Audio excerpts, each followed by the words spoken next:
This is the Metal Queens podcast. I'm Steve Richards. On this episode of the MQP, Lexi Layne. Bold and unapologetic, Lexi Layne commands the stage with a dynamic vocal prowess that mesmerizes diverse audiences. Comfortable in the limelight, Lexi's songwriting and lyrics lead listeners on a dark yet exquisitely haunting journey. Her expressive storytelling infuses her music with a raw energy enriched by rock and metal undertones. She has an EP coming out later this year called The High Priestess Volume 1. You can check out 4 of the 6 singles already. They are awesome videos. And as the latest single is The Devil, as Lexi said recently on Instagram, it's a fucking banger. It really is. Thank you, thank Well, you. welcome to the Metal Queens podcast, Lexi. Thank you. Thank you for having me. Happy to be here. So, what is your background? How did Lexi Layne come to life as an artist? Lexi Layne came to life as an artist. At the young age of 6, I started in musical theater. And I did that from 6 to around 18. I competed. I was a thespian. I traveled with it for a little bit in South Florida. And I just always loved music. It's just where I resonated. It was my happy place. I loved performing, being on the stage. I was the kid when I was younger. I'd bring down my karaoke machine downstairs and be like, Mom, you have to watch me. Like, it's my time to shine. I was always just like, I'm a star and everyone needs to see it, is how I was. And around like age 13, 14, I started working with a producer in South Florida and started writing my own original music. And that just kind of all tumbled into just performing in South Florida, finding my sound. I did dabble a lot in like pop and pop rock. But it wasn't really until I got out to LA that I really wanted to take this heavier direction. And here we are now. So, was that the pivotal moment that was the inspiration for you to give this music career a go when you were in South Florida? No, I feel like, I mean, I've always listened to heavy music. I've always been a metal fan, always been a rock fan. I definitely grew up listening to vocalists that I felt my voice resonated with, like Pat Benatar, Christina Aguilera, Shaka Khan, Hayley Williams, Amy Lee. Like that was like my happy spot.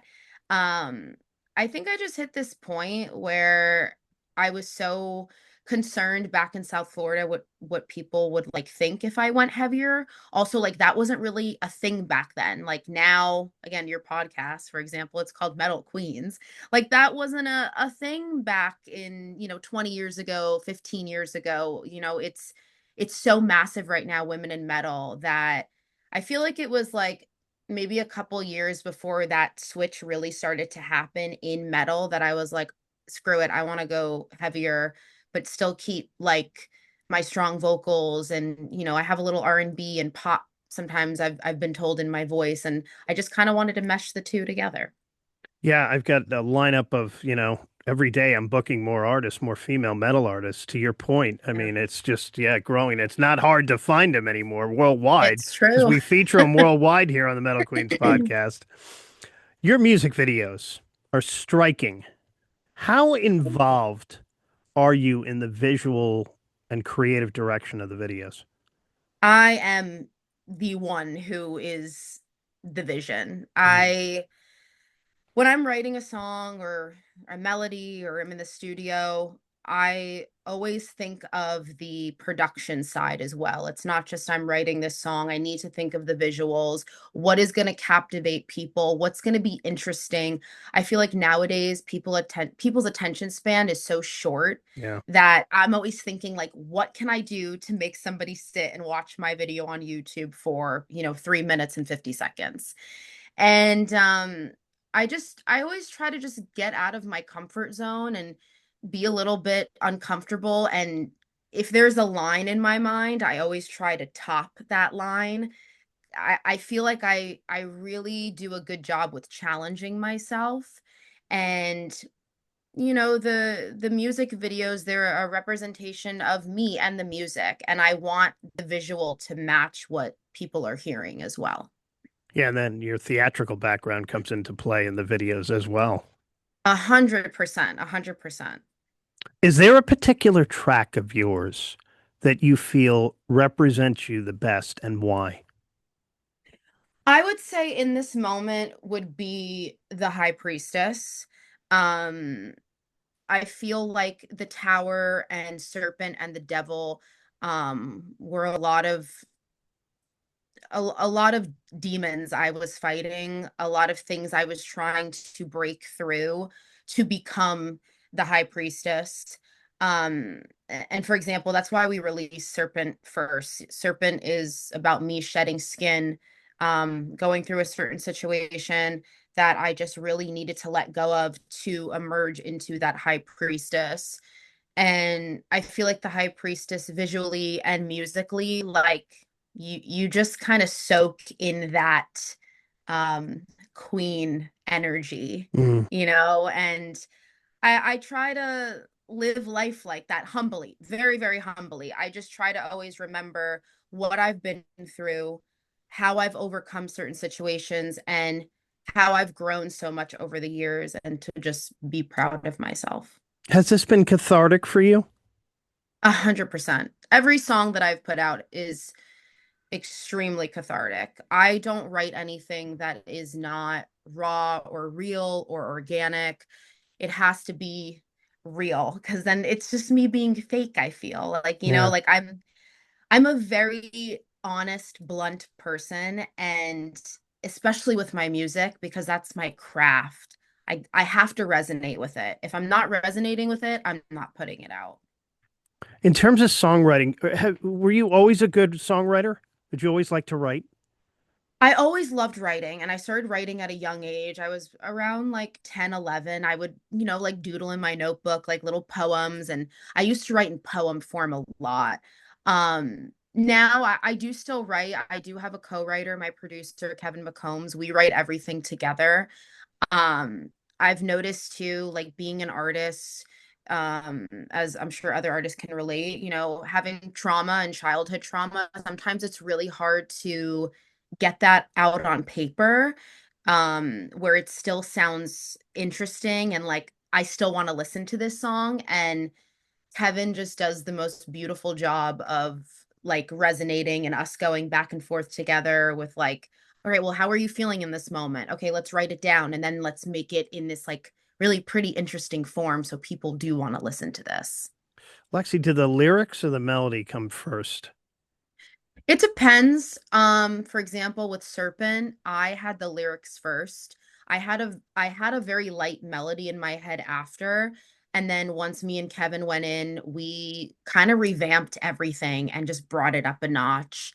So it just depends. I'm working on new music right now, and we actually took a song that we wrote 2 years ago and stripped the lyrics, rewrote them, kept the concept, and then just like made it a faster tempo song. So it's really like a feeling, I feel. The new single video, The Devil, featuring Cheney Crab. How'd you get together with Cheney? And what's the story behind this song? How I got together with Cheney, so my producer, Kevin McCombs, he worked with her in the past. And it's really funny when we started writing The Devil, I was like, we need a feature. I want a female, like badass screamer on this song. And he's like, oh my God, Cheney would be sick on this. And in my mind at the time, this is like 2 years ago. Like, how the hell is this gonna happen? This girl doesn't, who am I? I'm small right now. And he's like, all right, well, when the time comes, let's see if we can reach out. I actually reached out to another female metal artist before I reached out to her, and she nicely declined. It just didn't work out. And I saw Cheney post something on her story one day, and it was just like, I'm doing features. Like, if I like your stuff, like, we'll go ahead with it kind of deal. So I was just like, hi, my name's Lexi Layne. You've worked with my producer, Kevin McCombs. Here's the demo. It's not done yet. Tell me if you're interested. And I got a response in like a day. And she was like, this is sick. Amazing. Let's fucking do it. And yeah, we just made it happen. And she made that song 100%. When did you develop your scream and growl? My scream and growl came with Serpent. It was something I always wanted to do. I felt I was capable. I just didn't know exactly how to do it. Serpent was definitely a massive challenge for me. That whole song in general.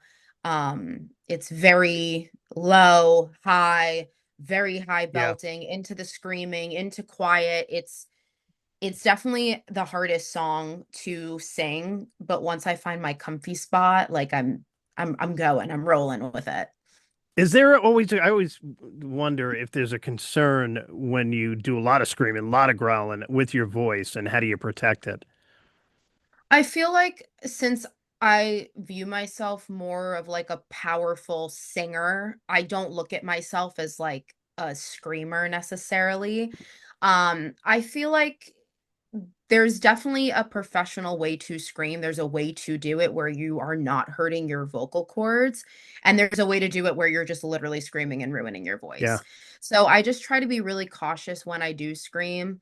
And I don't do it so much at the moment. When we do our live sets, I do scream live in Serpent, and then me and my bass player, we go back and forth with the devil. We scream back and forth together with that.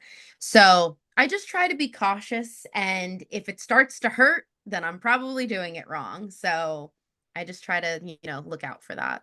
You have a cool little video up on Instagram. You can check out a day in the life of Lexi Layne, see what it's like from sunrise to long after sunset and in the Yes. studio recording. It's nonstop. Outside of music, when you do have time, what do you like doing? Um, I'm a homebody. If I had a choice of getting dolled up and going out or staying home and ordering a pizza, it's staying home and ordering a pizza. I really like my alone time. I love my room and just to kind of be in like my quiet space. So yeah, lounging and watching like a brain dead TV show is always really enjoyable for me. But I really like to read. Like I like to be outdoors. I like, like hiking and woodsy things and the beach, and I love amusement parks. I'm definitely a Disney adult for sure. I love Disney. And just to like, mini day trips and stuff like that. I like all that stuff a lot. What do you like to read? Gothic horror? Gothic horror, a lot of vampire novels. I was big into poetry as a kid. Michael Faudet, he is my favorite poet. His stuff is like very raunchy, but like intricate and beautiful at the same time. So yeah, it just kind of depends. All right, I'd like to wrap up with 5 questions for each artist. So 5 questions for Lexi Layne. Let's go. What is something fans would be surprised to learn about you? Um, I'm really good in the kitchen. Like I love to cook. That is also something else that I enjoy doing when I am home and have quiet time. Um, Growing up, my mom is a phenomenal cook, and I that was like our happy time together was cooking in the kitchen. Spanish Italian family, right? Yes, yes, I can yes. relate to the Italian side, 100% Italian here. See, So, yep. what's a guilty pleasure song or artist you secretly love? Ooh. Um, I love Doja Cat, but I don't know if that's like guilty. Like she's so bomb, but obviously that's so opposite of like Yeah.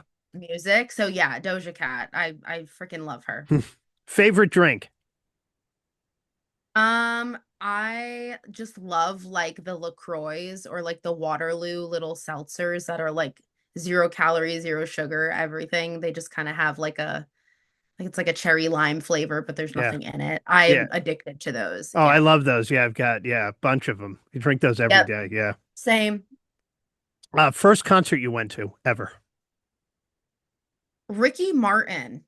I was like, the picture just popped in my head. I think I was like 9 years old, and I remember I wore this like hot pink, like little like tube top with these leggings, and my hair was in space buns. And my mom took me and my friends in a limo to see Ricky Martin.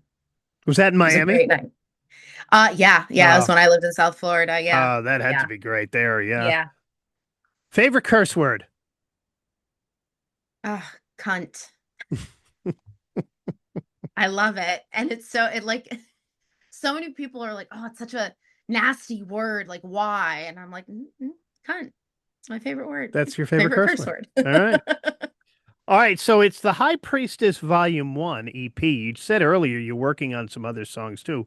I'm guessing there's going to be a High Priestess Volume 2 at some point. There is. There is. Yes. All Yes. right. That is in the works right now. All right. Well, this one will be out later this year. No set date yet, but it's coming later this year, The High Priestess Volume 1. Check out all the videos, YouTube, Spotify, on all the streaming platforms too. She's great on Instagram too, Lexi_Layne, Layne. You even have some cooking up there, I thought I saw too, right? You're in the kitchen in one of them.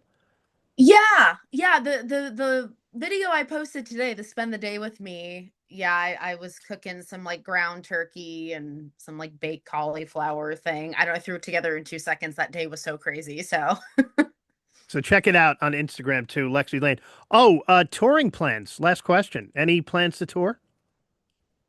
Um, touring will probably start more so next year, I would assume, but I do have a show this month, July 27th, House of Blues San Diego, opening up for Deadlands, which I'm very, very excited about. So that's the next show. So if anybody's in San Diego, come on out. Are you anxious to get on the road? Yeah, I've been for a while. I'm just waiting because I know, and I've had opportunities to do like 3 week tours already. It's just financially like the budget it just didn't work out. So I've already been offered. So I'm like, all right, we're just gonna wait for the golden ticket, and then that's it. I'm gonna go. Yeah. Do you prefer the studio or being, out on the road? Um, Well, that's a hard question because like I haven't been really out on the road yet, like consistently. I do love being in the studio because that's where all the magic's created. Yeah. But if it was a question of would I rather be in the studio or do like a live show, I'd rather do a live show. Yeah. Yeah. She's Lexi Layne. Again, check her out, LexiLayne.com too. Oh, you've got some cool merch too, in honor of this new single, right? A collab with the Pretty Yeah. Cult. Yes, I collabed with the Pretty Cult. Shout out to the Pretty Cult. Yeah, we did a devil tea together. It's like a red cool tea, and it's on the website. They'll also be at my show this month for the Deadland show, so I'll be selling those as well. If you're in San Diego. But yeah, the merch, that shirt is on LexiLayne.com. You can get it there. And again, Lexi_Layne on Instagram too. Check her out. Thanks for joining me. Yeah, thank you so much for having me. This was fun. Like it, share it, subscribe to it. This is the Metal Queens podcast. I'm Steve Richards. Thanks for watching.